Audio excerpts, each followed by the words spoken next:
Hey, buddy, Micah Lorendo, and the owner of MK and Associates Real Estate. How you doing? Good. I want to go ahead and let you know I'm not interested anymore. We already found a place to rent. Yeah, no worries. I'm just updating the system here. You guys decided to go ahead and rent instead of purchase. Is that right? Yes, sir. Hey, man, what was the major factor? Were you guys having a hard time finding a home that you liked, or what was the difficulty? Finding a good, nice home with a two-car garage. We've got an apartment with a two-car garage in a nice area, that wasn't on a crawl space. Yeah, it is sometimes. Were you able to find a home to rent with a two-car garage? No, it's an apartment. Gotcha. Okay. How long are you guys going? Are you? It sounds like you're military. You only going to be here for a few years. Just 4 years. 4 years is a long time. As far as owning a home goes, you can make a lot of money owning a home for 4 years in this area. Now let me ask you this. Let me pose something to you. I don't know if you've thought about. Um, you know, a lot of stuff. I've had a lot of people do that. Can't find a house I love. I want to buy, so I'm gonna go rent something. Something I really don't like. It really does not check any of my boxes, but I'm going to go rent anyways. And see, here's my thought. At the end of that 4 years, what do you walk away with if you rent? Maybe half your security deposit back because the landlord nickels and dimes you and says, oh, well, the carpet's messed up, or, we got to take extra money to clean the fireplace or whatever may be going on in your situation. Versus selling a home. Sometimes it's not everything that you wanted. But in this area, man, it's not I put $87,000 in a military. He was actually Army, and they were moving him out to Hawaii. Um, I mean, it's not uncommon to put tons of money in somebody's pocket after just 4 years of ownership. And I know it's not always easy to find your dream home, the forever home, but it's really easy to find a great investment. Did you think about things in that respect? No, I absolutely do think about that. And I'll be honest with you, yeah, like I'm probably am making a little bit of a mistake, but I honestly I liked how quick and convenient it was, and I needed to move quick. And I really like this place. I really like having the full two-car garage, and it is exactly what I need right now, to be able to work on cars in a good area, a nice area, and I don't have to keep up with the yard work, and I get to keep all of my savings instead of having to put money down. I know I don't have to put money down with the VA loan, but I would anyway because, I don't want all those closing costs and everything's old ends of mortgage. And I feel like I'd probably just break even after 4 years too, especially with how the economy's going, the market's going. If I could, and I know it sounds like you've already signed the lease. Is that right? Yeah, I already signed the lease. Brother, I don't know. I've been selling homes in this area for almost 20 years. I was born and raised in this area. I don't know the last time somebody owned a house for 4 years and only broke even in this area. There's a lot of money to be made. So I know it sounds like you're locked in right now. I'm being super conservative here. 5-6% year-over-year growth in some neighborhoods in this area. That's super conservative. So let's say a $400,000 house, that could be $24,000 a year in equity growth year after year. I mean, 3 years, that could be $75,000. Even if you talk about some fees to a realtor to help you get it sold and some of those things. I mean, you might be walking $50,000 in your pocket from doing nothing than making your regular mortgage. Like right now, you're making a mortgage payment, whether it's yours, landlord's, whoever's. You're making somebody's mortgage payment. Just doing that same exact thing, owning a home, and you call me back later, 3 years down the road, 4 years down the road, and say, Micah, I got to sell this thing. We sell it. We put $50,000 in your pocket right now. You give your landlord 60-day notice that you're leaving, and you put what? What was your deposit? $1,500, $2,000. You put that in your load. It was $1,000. $1,000. So that's the best you could hope to do 4 years from now is get your $1,000 back. That is the absolute best case scenario. You're going to pay that money regardless, whether you pay it to what you're renting or whether you pay it to a home that you own. And the best case scenario for you right now is $1,000. Whereas, and I can show you case after case, and I'd be happy to if you guys ever wanted to sit down. Right now, you're locked in. You're good for a year. That's fine. But you still got 3 more years after this year. And we're more relationship driven than trying to talk you into buying a house that you don't want to do. We're about the relationship. At some point, it's likely going to dawn on you maybe in the next year.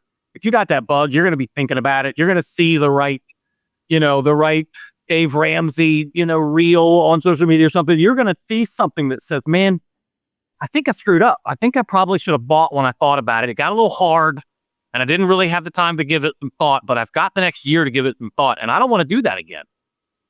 So I'd love the opportunity. I could show you case scenarios, man, where my own clients, where I helped them buy a house 3 years later, $42,000, $64,000, $87,000, where I've helped them put tons of, it's so easy, man. This is such a military driven town. The government forces maybe a third of our people in and out of town every single year. Like it is, or every 3 years. But there's constantly, every year, there's people coming and people going. It is such an easy town. It's so hard. It was hard for me to find a really good area where I had that, 6 to 7% growth per year with the 2-car garage on a slab. I only had a 30-mile radius that they said I have to live in because I'm on call 24/7, and it was like, yeah, it was the easier thing to do. And the house is also risky too. Like what if some shit breaks or the AC unit goes out or whatever, or there floods, or I don't even know. And I totally understand, man. Look, I don't want to discount that. For some people, safe is far more valuable than value. It brings more to your life to have the comfort and stability and safety of those things than thinking about being able to make money. Some people understand the investment aspect of certain things, and other people say it's not about investment for me. I just want to play life safe. I don't want to, I don't want to take any chances at all. And honestly, home ownership, I mean, there are things that break every now and again. There's I personally replaced my floors recently because they were getting chipped up. It's a newer home. I've only been about 10 years old, but it was great. The builder built it and they were starting to get trashed up. But I've had a ton of equity, man. I'll go through some of the actual numbers with you sometime when we sit down. Maybe we could sit down in my office now that you got some time. You're somewhere that you can stay for a little while. Maybe we can take the pressure off and meet someday. And I'll walk you through the actual numbers. I've made insane amounts of money on my own homes, not just investments, but buying a house, living in it for 2 years, selling it, rolling that profit, $42,000 into my next home, lived in it for 5 years, made $100,000 on that, rolled $150,000 into my home now. I've been in for 5 years and I've made $600,000 on that. Like, it's just crazy what you can do with real estate. But I do understand, wanting to play it safe. That's rarely the thing that's going to get you far in life. A growth happens out of our comfort zone, but I get you're like, man, I totally understand that. And this job, this new orders on this new place I'm going to, it's already going to be like very, very stressful, high tempo. I'm never really going to be home at all. And, kind of the safety thing is what I need. I don't need, oh, some shit broke and now we don't have AC and then my wife's calling me and I got to deal with it, but I can't because I'm gone and I don't even have cell. It's safer, especially for me and my wife. And I want to get a house. We want to get a house built when I get out of the military and get a do the construction loan and everything back home, our forever home built. Put a bug in your ear. Most people's homes, you cannot save money as fast as your home can build equity. Okay, you will likely, and I don't know your job or, I'm talking about people in general. Most people that I know are not able to save $24,000 a year, whereas most people that are, in a home and maybe that price range, I don't know what price range you were looking at. Well, last year, just because I worked 2 jobs, last year I saved over $35,000 just in savings last year, what would 60, that's amazing. First of all, that's incredible that you're doing so much better than most people. But my point with that is that, so first of all, that's incredible. But what if you were a homeowner, that could have looked like 60,000 instead of 35? Not to take any away from 35. That's that's nobody I know is doing. Depending on the area, and if nothing broke, yeah, sure. Yeah. I don't want to feel like I'm puffing you into buying a home, man. That is never my intention. I think that you probably understand the value of it, but if it's not right for you right now, I'm not, we're never here. I want to help people understand the value because it changed my life. I've been in the business a long time, so I've seen a lot of lives that it's changed. I've seen a lot of people. My favorite saying is the best time to buy a house is always 5 years ago. because Oh yeah, 5 years from now, that $400,000 home that you didn't like, let's on yeah, it's gonna be 600,000. Yeah, I get. exactly, you're just losing,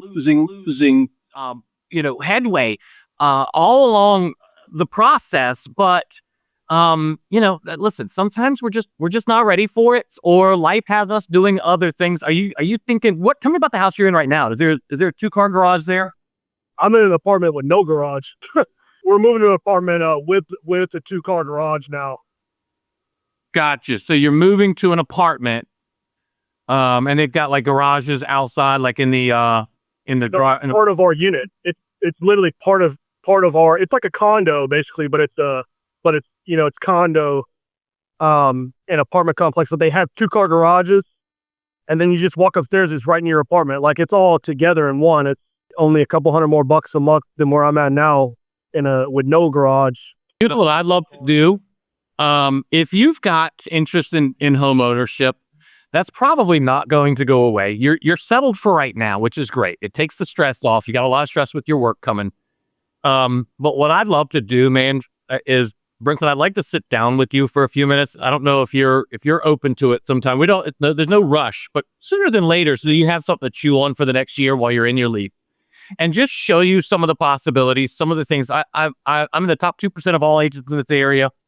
I run a team of 30 agents. You've talked with Bella before. I'd love to be able to talk with you strategically. You sound like you got a lot more going on than most of our first-time home buyers. I'd like to talk with you more about the strategy of how to. Number one, we don't want to add straps. There are things that you can do. We can tap into equity. I replace all of my floors with equity from my home. I didn't pull a dime out of my pocket for that. Up front. And so there's ways of doing different things. That was an equity loan that I did pay back because that continues to have the equity. That way I keep the equity in my home. But there's ways of addressing those things. You're going to have a home inspection done. Home inspectors are going to go through those things with a pretty fine-tooth comb. So you know what you're walking into before you go into it. That doesn't mean that things don't happen along the way. It's home ownership. Of course they do. But you rarely hear someone say, man, I'm really upset that I've owned this house for the last 4 years or 5 years or 10 years. Most of the time people are laughing their way to the bank with how much money that they're making on their home. And forever. My first home, like I said, I lived in it for 2 years. It made me $40,000. I sold that. My second home I lived in for 5 years. It made me $100,000. Now I'd live in a home. I bought a home I never thought I'd be able to afford for $635,000. I could sell my house right now for about $1.3 million, and I bought it 5 years ago.